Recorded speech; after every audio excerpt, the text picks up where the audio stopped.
Shalom, Horas Bapak Ibu warga jemaat HKBP Kramat Jati dan saudari-saudari terkasih dimanapun berada. HKBP Kramat Jati telah membeli lahan seluas 971 meter persegi. Berkat rahmat Tuhan, didapat harga 13 miliar rupiah belum termaksud pajak. Termin pertama atau DP dan termin kedua sudah dibayar sebesar 10 miliar rupiah. Termin ketiga atau pelunasan akan dibayar di bulan Maret 2026. Tujuan membeli lahan adalah 1. Penambahan ruang kelas sekolah minggu. Yang kedua, membangun ruang ibadah sekolah minggu sekaligus menjadi serbaguna dan membangun ruangan lain sesuai kebutuhan. Yang ketiga, akses masuk keluar kompleks gereja menjadi 2 jalur. Yang keempat, kapasitas parkir kendaraan bertambah.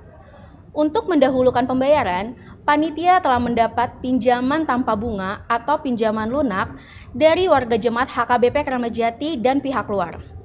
Pelunasan pembelian tanah bulan Maret 2026 sebesar 3 miliar rupiah dan pengembalian pinjaman bersumber dari sumbangan per meter persegi warga jemaat HKBP Kramat Jati dan pihak lain melalui proposal. Pengembalian pinjaman secara bertahap akan dimulai bulan April 2026. Demikian penjelasan singkat dari panitia. Mari Bapak Ibu, generasi muda dan siapapun yang tergerak, berkorban dalam iman untuk menyumbang agar lahan itu menjadi milik Tuhan melalui HKBP Kramat Jati. Tuhan Yesus memberkati. Horas!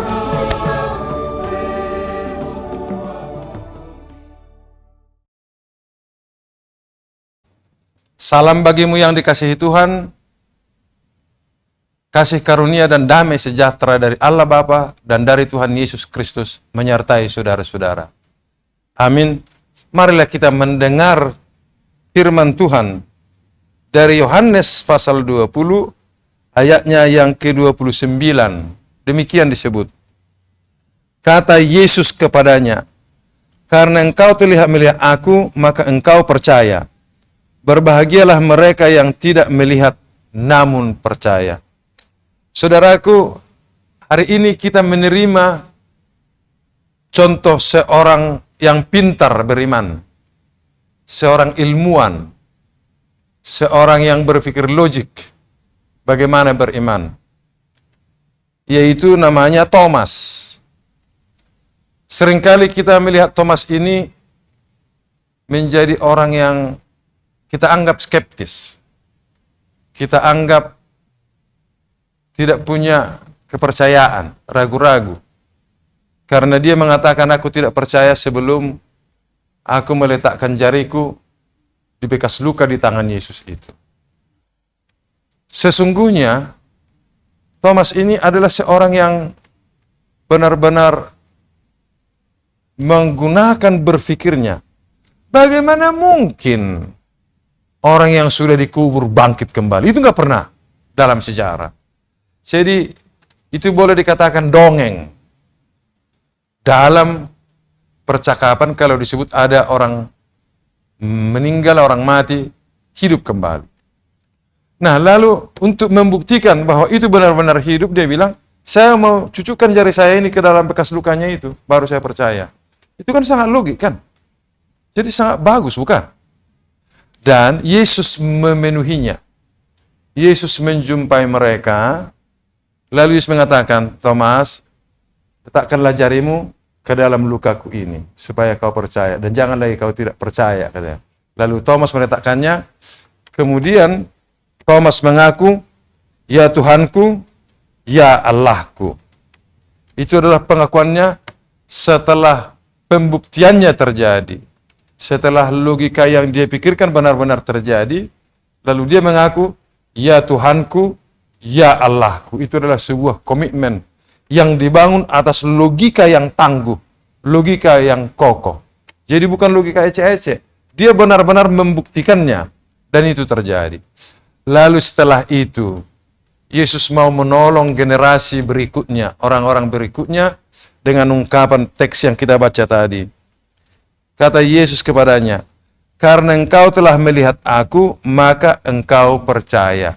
Sebentar lagi Yesus akan naik ke sorga. Dia tidak ada lagi secara fisik. Kalau semua orang menuntut seperti tuntutan Thomas, itu malah tidak logis. Ketika Yesus masih di situ, lalu dia menuntut untuk bertemu, ya logis dong. Tetapi ketika Yesus sudah pergi, orang menuntutnya untuk bertemu lagi, nggak logis lagi itu. Tetapi kemungkinan orang akan mengatakan hal yang sama juga akan terjadi.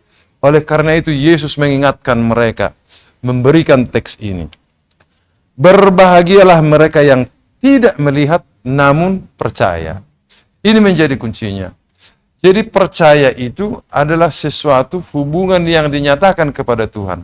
Tidak ditentukan oleh mata, tetapi dari dalam hati.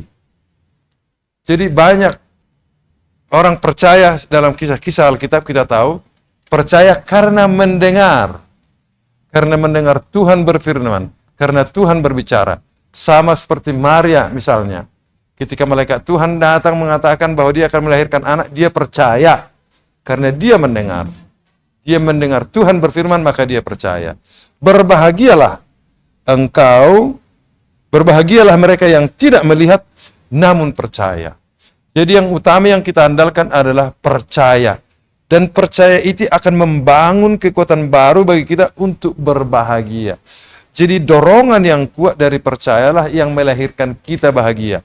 Jadi kebahagiaan tidak ditentukan penglihatan kita, tetapi ditentukan hati kita yang percaya kepada Tuhan. Dia akan membuahkan sukacita, membuahkan bahagia. Dan inilah yang dinyatakan oleh Yesus di sini. Berbahagialah orang yang tidak melihat, namun percaya. Saudaraku, saya yakin saudara juga sudah percaya kepada Tuhan Yesus, meskipun kita tidak melihat secara fisik kehadirannya, tetapi mata hati kita, mata iman kita telah melihat dia lewat kasih-Nya sehari-hari dalam kehidupan kita. Kiranya kita memelihara kepercayaan kita ini kepada Tuhan Yesus ini dalam diri kita, agar kita memperoleh kebahagiaan sebagaimana Tuhan Yesus telah menjanjikannya kepada kita. Amin. Marilah kita berdoa. Terima kasih ya Bapa, karena Tuhan Yesus telah menyelamatkan kami, menebus kami di dalam kematian-Nya, di kayu salib dalam penderitaannya. Dan lebih daripada itu, kami telah dibangun pengharapan yang baru untuk memperoleh kebangkitan dari kematian, supaya kami masuk ke dalam kehidupan yang kekal, sebagaimana dikaryakan oleh Yesus Kristus bagi kami. Terima kasih Tuhan. Bantulah kami untuk tetap setia dalam iman ini, supaya Yesus yang bangkit itu menjadi pegangan kami yang penuh, karena kami juga kelak akan dibangkitkan sebagaimana Yesus telah bangkit, agar kami memperoleh kehidupan yang kekal.